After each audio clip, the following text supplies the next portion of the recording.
Hey guys, welcome back to my channel learn here with Isha. और आज मैं आपको नॉन लीनियर फंक्शंस के बारे में बताना स्टार्ट करती हूँ। ठीक है। It doesn't make a straight line. जैसे कि हम देख सकते हैं कि ये लाइन है, जैसे कि ये नॉन लीनियर बोल रहा है उसको, उसी हिसाब से क्या है कि it doesn't make a straight line, क्योंकि लीनियर का मतलब तो ऐसे स्ट्रेट लाइन होगा और नॉन लीनियर का मतलब क्या है कि स्ट्रेट लाइन नहीं होगा, कुछ काइंड ऑफ कुछ कर्व या फिर कुछ तो आड़े टेढ़े से फिगर्स होंगे उसमें, ग्राफ हमारा वैसा रहेगा। ठीक है, कर्व हमारा। अभी हम टाइप के बारे में जान लेते हैं कि कितने तरीके के हमारे पास नॉन लीनियर फंक्शंस होते हैं। ठीक है, एक होता है क्वाड्रेटिक। आपको बस ना सुनना है इस वीडियो को, ठीक है। तो टेंशन मत लेना कि नहीं समझ में आ रहा, कहाँ से आ गया, क्या है इन चीज़ों का, सर पैर कुछ ना। अगर ऐसा लगता है तो टेंशन मत लेना, बस शांति से इसको देख लेना। आपको बस पता होना चाहिए कि ऐसा ऐसा ये होता है, ऐसा कुछ दिखता है और ऐसा भी कुछ होता है ऐसे। ठीक है।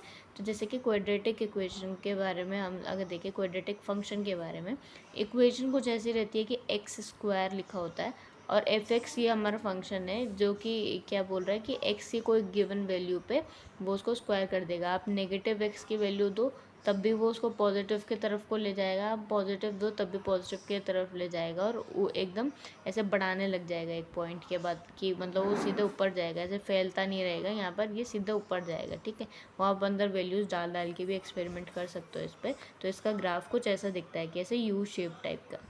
ठीक है। अब क्यूबिक को आप देखोगे तो ये F X is equals to X cube है। ठीक है, आप इसके अंदर भी वैल्यूज़ डाल डाल के देखोगे, आपको समझ में आएगा कि इसका ग्राफ कुछ ऐसा सा बनता है। ठीक है। अब हम अगले की तरफ मूव करते हैं, एक्सपोनेंशियल। इसमें आप देखोगे कि F X is equals to two raise to the power X. तो आप देखोगे इसका ग्राफ कैसे बनता है, इसका ग्राफ कुछ ऐसा सा बनता है। इसको अगर आपको ये साफ साफ नहीं समझ में आ रहा तो इसको बता देती हूँ कि ऐसा है। ठीक है, ये ऐसा, सॉरी यहाँ पर ऐसे नहीं बन रहा है, वो ऐसा बन रहा है, वन से जाएगा। ठीक है, ऐसे करके, ऐसे यहाँ से टच होके जाएगा। यहाँ पर क्यों टच होके जाएगा, आप देख सकते हो कि यहाँ पर अगर आप ना वैल्यूज़ को डाल डाल के देखना कि तो आपको समझ में आएगा कि ऐसे ओरिजिन से क्यों नहीं गया, ये ऐसे किसी वैल्यू से क्यों जा रहा है। तो आप यहाँ पे वैल्यू डाल के देख लो। आप अगर 2 के जगह पे 0 डालोगे तो आपको क्या है, किसी भी चीज़ की पावर रेस टू 0 अगर होती है तो उसको हम क्या 1 कहते हैं। जिनको नहीं पता उनके लिए बता रही हूँ, जो भूल गए उनके लिए बता रही हूँ। ठीक है, तो 1 होती है, तो 1 होती है, इसका मतलब क्या है, एफ एक्स की वैल्यू हमको ये मिल रही है, यानी कि वाई की वैल्यू हमको 1 मिली है। तो हम वाई 1 पे से होके गुजारेंगे इसको। ठीक है, उसके बाद हम और वैल्यूज़ को चेक करेंगे कि हम यहाँ पर 2 की पावर -1 करके देख लेंगे एक। ठीक है, तब उसके लिए क्या होता है, -1 का मतलब क्या है, 1 में 2 और 2 की पावर 1 रहेगी। ठीक है, इसको सॉल्व करोगे तो 0.5 आएगा, वो भी कुछ इधर को होगा, मतलब y की वैल्यू में 0.5 इस 1 के नीचे होगा ना, क्योंकि 0.1 0.2 ऐसे कर करके फिर 1 तक पहुंचा, तो यहाँ कहीं होगा वो। लाइक अभी ये छोटा सा ऐसा फिगर है तो इस पर इतना अच्छे से पता चलेगा नहीं, बट ऐसा है। ठीक है, कि इधर को होगा।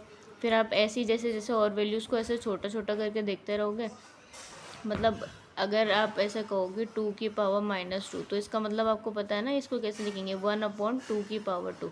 माइनस जब भी होता है पावर में, तो ये जो भी चीज़ यहाँ पर होती है बेस, ये हमेशा नीचे चला जाता है 1 के अपॉन में, और जो नंबर यहाँ पर एक्सपोनेंट लिखा रहता है वो ऐसे का ऐसे ही रहता है। ठीक है, और ये क्या हो जाएगा 1/4। आप इसको सॉल्व करोगे, जो आएगा उस हिसाब से वो ग्राफ ऐसे से नीचे जाता रहेगा। लेकिन ये क्या है, कभी भी नेगेटिव नहीं हो, कभी भी ज़ीरो नहीं होगा, ये हमेशा ऐसे चलता रहेगा चलता रहेगा। ठीक है, और बाकी पॉजिटिव की वैल्यूज़ को आप डालोगे तो आप देखोगे एक्सपोनेंशियली जा कैसे रहा है। ठीक है, अब हम आगे बढ़ जाते हैं, लॉगरिथमिक की चीज़ को देख लेते हैं कि इसमें फंक्शन के हिसाब से ग्राफ कैसे रहता है। F X is equals to log X. अब यहाँ पर हम एक्स की वैल्यू डालते हैं तो वैसे डाल डाल के हमको कैसा ग्राफ मिलता है, ऐसा ग्राफ मिलता है, जो कि यहाँ पर ना ज़ीरो हो रहा ना कुछ, ये बस ऐसे साइड से होके जा रहा है और ऐसे जा रहा है। ठीक है, ये लॉग के लिए होता है। सेगमॉइड के लिए क्या होता है, ये इक्वेशन होती है। अब एक चीज़ ध्यान रखना कि जो भी मैंने ये चीज़ लिख रही है ना, कि क्वाड्रेटिक को हम ऐसे कहते हैं एक्स स्क्वायर, क्यूब को हम ऐसे कहते हैं एक्स क्यूब, एक्सपोनेंट को हम ऐसे कहते हैं 2 raise to the power something, या फिर हम ऐसे भी कह सकते थे 10 raise to the power something. हम ऐसे भी कह सकते थे कि E raise to the power something. मतलब पॉसिबिलिटीज़ कुछ भी हो सकती है, बेस इसमें कुछ भी हो सकता है, बस एक्सपोनेंट है कि एक वो गिवन नंबर और उसकी पावर कुछ और नंबर जो कि हम इनपुट में लेंगे। ये नंबर फिक्स रहता है, ये बेस वाला। एक्सपोनेंट में ये वाला नंबर होता है जो कि हम एज एन इनपुट लेते हैं और उस हिसाब से ग्राफ बनाते हैं अपना, ठीक है। अभी लॉग का मैंने आपको बता दिया। अब मैं आपको बताती हूँ सिग्मॉइड के बारे में। तो अब सिग्मॉइड के लिए चीज़ ध्यान रखना कि आप इसके लिए क्या इक्वेशन है कि सिग्मॉइड का फॉर्मूला है बेसिकली कि 1/1 plus E raise to the power minus X, ठीक है।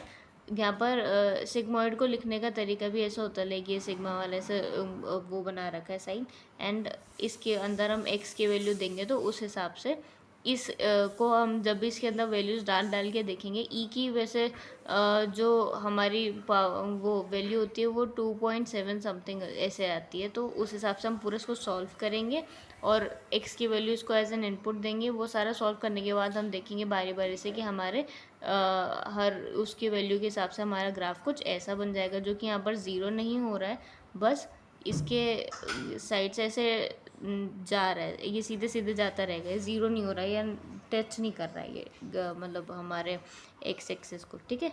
और यहाँ से सीधे ऐसे जा रहा है। एंड अगला आता है 10H का, जो कि 10H का जो ग्राफ है इसमें क्या है, हम एक्स एज एन इनपुट लेंगे हमारे एक्स को और इसका फॉर्मूला देख लो। इसका फॉर्मूला ये है, क्या है, E raise to the power X minus E raise to the power minus X upon E raise to the power X plus E raise to the power minus X. ये बस आप ध्यान रखो कि अच्छा ठीक है कुछ ऐसा सा फॉर्मूला होता है, इसको थोड़ा याद भी रख लोगे तो ये तो अच्छा ही आपके लिए आगे काम आएंगी ये चीज़ें, लाइक बेसिक है और कई बार काम आती है, ठीक है। तो आप इन चीज़ों को ध्यान रख सकते हो, ठीक है। और बाकी ग्राफ को खाली आपको ध्यान रखना है, इनको तो आप याद रख लो तो बढ़िया है। और ये जो ग्राफ है इनको बस देख लो कि ऐसा होता है, ये कुछ ऐसा दिखते हैं कि आप इसके अंदर x की वैल्यू डालोगे, ई की होंगी, आप पूरा सॉल्व करोगे तो आपको ऐसे मिलेगा कि ग्राफ ऐसे आ जाएंगे, ठीक है। तो आई होप आपको ये वाली चीज़ें समझ में आई होंगी। अभी यहाँ पर एक स्टेटमेंट है, note many real world problems are non-linear, hence the need for more complex model like neural network is there, ठीक है। कह रहे हैं कि दुनिया में मैक्सिमम जो भी प्रॉब्लम्स होती है वो क्या होती है, नॉन लीनियर होती है नेचर में। ऐसा नहीं होता कि मतलब कि अगर कोई एक चीज़ बढ़ रही है तो उसके हिसाब से अगली चीज़ भी बढ़ रही है किसी अकॉर्डिंग और फिर आपको स्ट्रेट लाइन मिल जाए हमेशा, ऐसा नहीं होता। मैक्सिमम क्या होता है दुनिया में चीज़ों का नेचर और रिलेशन कैसे रहता है, कुछ आधा टेढ़ा सा रहता है कि जैसे आप ये देखोगे सारे ग्राफ्स है कैसे कैसे जा रहे हैं, ऐसा सा नेचर होगा, ऐसा सा होगा। कुछ चीज़ों में आपको नेचर ऐसा सा भी मिलेगा, ठीक है। ये गॉसियन डिस्ट्रीब्यूशन, नॉर्मल डिस्ट्रीब्यूशन है तो ये भी एक किस्म का ग्राफ होता है। तो आप वो सब चीज़ों को जानोगे समझोगे, ठीक है, वो कोई टेंशन नहीं है। एंड ये इतनी कॉम्प्लेक्स चीज़ें होती है, इतना नॉन लीनियर वगैरह फंक्शन होते हैं, इसलिए न्यूरल नेटवर्क्स एग्जिस्ट करते हैं। ये अभी टेंशन लेने का टॉपिक नहीं है, ये डीप लर्निंग के अंदर आएगा। कई लोगों को पता भी होगा पर जिनको नहीं पता है ये वहाँ का टॉपिक है, तो ये चीज़ को हम वहाँ के लिए रखते हैं और ज़्यादा टेंशन की बात नहीं है, बस आपने ये सब जान लिया इतना काफ़ी है, ठीक है। वीडियो समझ में आया तो लाइक शेयर सब्सक्राइब करना मत भूलना। एंड कोई प्रॉब्लम हो तो कमेंट कर देना, वो पूछ लेना, ओके। So thank you.